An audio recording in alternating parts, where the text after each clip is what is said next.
Where your treasure is, there will your heart be also. God has hidden unlimited treasures in His Word. Every time we open it, we can discover a new treasure, or admire an old one. What will we find today? Let's dig in. Here's Carla Early with Treasure Hunt in the Word.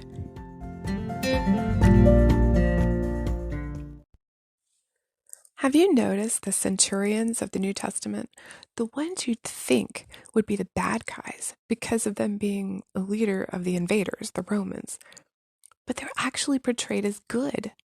Remember the centurion Cornelius, the first Gentile to receive the Holy Spirit, and the unnamed centurion at the cross who declared, "Truly, this was the Son of God." Jesus also dealt with a centurion who even the Jewish leaders counted worthy. They said he loved the nation of Israel and even built them a synagogue.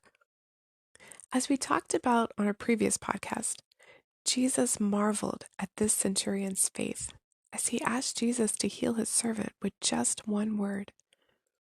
What Jesus said next shocked everyone who heard. He said, "I say to you that many will come from east and west and sit down with Abraham, Isaac, and Jacob in the kingdom of heaven. But the sons of the kingdom will be cast into outer darkness. There will be weeping and gnashing of teeth." The Jews considered themselves God's chosen people, and they were, but their bloodline didn't automatically make them part of God's kingdom.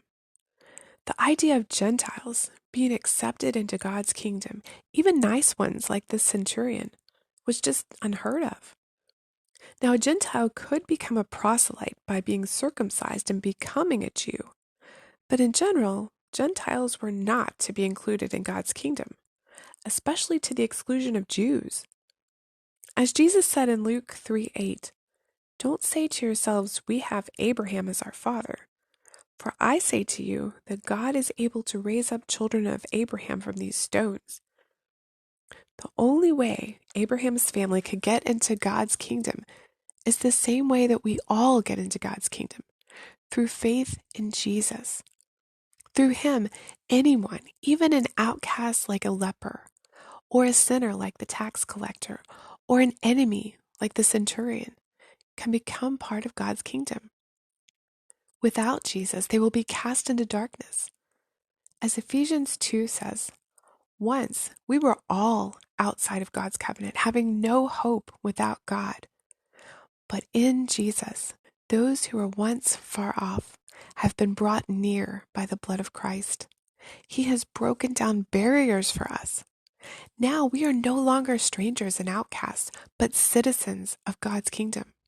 We are closer related to Abraham, Isaac, and Jacob than the Jewish unbelievers of Jesus' day because we are God's children."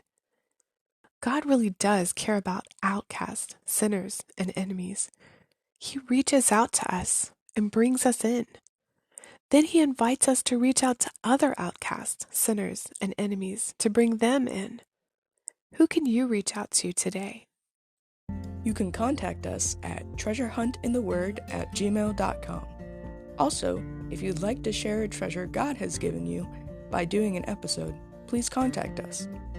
You can listen to other episodes on our website, which you'll find in the description below. Thanks for listening, and remember, where your treasure is, there will your heart be also.